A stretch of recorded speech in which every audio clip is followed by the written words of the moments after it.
Delhi NCR की high rise buildings किसी बड़ी आग के घटना के लिए कितने तैयार हैं और कोई आग की घटना होने पर कितने लोग इसमें सुरक्षित हैं, क्योंकि ऐसा कहा जाता है कि ज्यादातर बिल्डिंग्स में फायर सेफ्टी नॉर्म्स का ख्याल नहीं रखा जाता है, या फिर यूं कहें कि बिल्डिंग के निर्माण के वक्त तो जरूर फायर सेफ्टी नॉर्म्स लगाए जाते हैं, लेकिन उसके बाद शायद उसकी कोई मरम्मत या सर्विस नहीं की जाती है। ऐसे में लाखों लोगों की जान हमेशा खतरे में बनी रहती है। दिल्ली एनसीआर में हजारों ऐसी इमारतें हैं और लाखों लोग उसमें रहते हैं, लेकिन कितने सुरक्षित हैं और कहां पर हो रही है कमी। हमारे साथ इस वक्त बातचीत करने के लिए अभिषेक अगस्त हैं, जो कि फायर सेफ्टी एक्सपर्ट हैं, और हम इस वक्त एक हाई राइज रेजिडेंशियल अपार्टमेंट के सामने ही खड़े हैं। आप देख सकते हैं कि तमाम ये बिल्डिंग्स हैं जिस पर 15 से ज़्यादा फ्लोर हैं और इसमें हजारों की संख्या में लोग रहते हैं। लेकिन अगर हम इन बिल्डिंग्स की ही बात करें तो आपको लगता है कि तमाम बिल्डिंग्स है उसमें फायर सेफ्टी नॉर्म्स के पालन हो रहे हैं? अभिषेक, देखिए, जब बिल्डिंग नई बनती है तब तो उस वक्त एनओसी लेने के लिए जो बिल्डर्स हैं और या फिर जो लोग बनवा रहे हैं, मेंबर्स ऑफ सोसाइटी हैं, उस वक्त वो लोग तो एनओसी की वजह से उस बिल्डिंग में फायर सेफ्टी नॉर्म्स को पूरा करते हैं। लेकिन जैसे जैसे टाइम बीतता है और वो सिस्टम पुराना होता है, बजटिंग की प्रॉब्लम की वजह से या किसी भी और वजह से वो चीज़ नहीं हो पाती और सिस्टम जो है वो उनके वर्किंग में नहीं रहते। आप हमारी जो हम लोग काम करते हैं फायर सेफ्टी का, वो पिछले 20-25 साल से कर रहे हैं और हम लोगों ने जो पाया है वो ये पाया है कि रेसिडेंशियल, स्पेशली रेसिडेंशियल सोसाइटीज़ में अगर 100 सोसाइटी का हम सर्वे करने जाएं तो आप पाएंगे कि 10 साल से ऊपर जो पुरानी सोसाइटीज़ हैं, 10 या 15 साल के आसपास, उनमें 100 में से आप 80 सोसाइटीज़ में ये पाएंगे कि फायर सेफ्टी सिस्टम वर्क नहीं कर रहा है। और लोग जो उनमें रहते हैं उन्हें वो या तो इस बारे में सोचते नहीं हैं या फिर सोचते हैं तो कुछ कर नहीं पाते, या आप कुछ भी समझ लें। ओवरऑल बॉटम लाइन ये है कि वहाँ का फायर सेफ्टी सिस्टम काम नहीं करता। 100 में से बमुश्किल आपको 20 के करीब आपको कुछ सोसाइटीज़ ऐसी मिल जाएंगी जो या तो थोड़ी सी जहाँ जिसे कह सकते हैं जहाँ पर थोड़ी ऐसी सोसाइटीज़ जहाँ अमीर लोग, थोड़े से बड़े फ्लैट्स हैं, वो लोग के सिस्टम्स 1-2 सोसाइटीज़ के काम करते मिलेंगे। मोस्ट ऑफ द टाइम्स 80% आपको ऐसा ही मिलेगा कि सोसाइटीज़ में फायर सेफ्टी सिस्टम काम नहीं करता। नियम कानून क्या है अगर फायर सेफ्टी नॉर्म्स की अगर हम बात करें तो? बड़े जो रेजिडेंशियल अपार्टमेंट्स के हैं या फिर कमर्शियल बिल्डिंग्स हैं, उनके लिए क्या नॉर्म्स है? कितने फ्लोर की बिल्डिंग होगी तो उसको फायर सेफ्टी कंप्लायंस जो है वो आवश्यक हो जाता है करना, या फिर कोई उसमें छूट है? 2 नॉर्म्स इसमें मेजर हैं। पहला नॉर्म तो ये है कि अगर बिल्डिंग की हाइट 15 मीटर से ऊपर है तो वो हाई राइज बिल्डिंग में काउंट होती है, और या फिर 500 स्क्वायर मीटर से बड़ा एरिया है तो भी वो एक तरह के फायर के नॉर्म्स के अंतर्गत आ जाती है। तो ऐसी बिल्डिंग्स, चाहे वो कमर्शियल हो या रेसिडेंशियल हो, उनको बनाने के वक्त जो डिपार्टमेंटल एक तरह से प्रेशर या कह सकते हैं, उन्होंने जो कानून बनाया हुआ है वो नो ऑब्जेक्शन सर्टिफिकेट का बनाया हुआ है, जिसको कि लोग उस वक्त जिस वक्त बिल्डिंग बन रही होती है उस वक्त तो पूरा करते हैं, सिस्टम वगैरह लगवाते हैं, लोग एनओसी लेते हैं, जैसे कि मैंने पहले भी बताया आपको। लेकिन उसके बाद जैसे जैसे वक्त बीतता है लोग उस पर ध्यान देना बिल्कुल बंद कर देते हैं, ख़त्म कर देते हैं, क्योंकि लोग जनरली ये मान के चलते हैं कि आग कहाँ लगेगी, क्योंकि जब तक अपने साथ कुछ नहीं होता तब तक लोगों को समझ में नहीं आता। तो मतलब जागरूकता एक बहुत बड़ा कारण है, लोग इसके प्रति जागरूक नहीं है या फिर लोगों को इस बात की फिक्र नहीं है कि फायर इंसिडेंट कितना खतरनाक हो सकता है। दिल्ली में अगर पिछले 2 महीने की बात करें तो अभी तक 32 जाने जा चुकी हैं सिर्फ आग की घटनाओं में। उसके बाद भी कहीं ना कहीं बड़े बिल्डिंग्स में भी अवेयरनेस की कमी। हाँ, बिल्कुल अवेयरनेस की कमी है, और साथ साथ लोगों को, मुझे ऐसा लगता है कि शायद इस देश की आबादी इतनी ज़्यादा हो गई है कि लोगों की जान की कीमत बहुत कम हो गई है, या लोग खुद अपनी जान की कीमत नहीं जानते।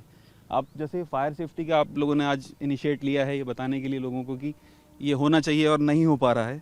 आप छोटा सा एग्जांपल आप कोई भी और उठा के देख सकते हैं, लाइक रोड ट्रैफिक का भी आप देख सकते हैं। लोगों को अपनी जान की, अगर आज आप उस पे से सड़क पे चलने वाले लोगों का अगर आप चालान काटना बंद कर दीजिए तो आप पाएंगे 100 में से 90 लोग हेलमेट नहीं लगाएंगे। अगर कॉस्ट की बात करें, मान लीजिए कि एक बिल्डिंग है जिसमें 15 फ्लोर हैं और उसमें 50 से ज़्यादा फ्लैट्स हैं, अगर हम बात करें तो पर ईयर का इतना कॉस्ट क्या होता है कि लोग इसको इग्नोर करते हैं? क्या बहुत महंगा है फायर सेफ्टी को सिस्टम को मेंटेन करना? जी नहीं, फायर सेफ्टी सिस्टम को मेंटेन करना तो बहुत ही ज़्यादा सस्ता है।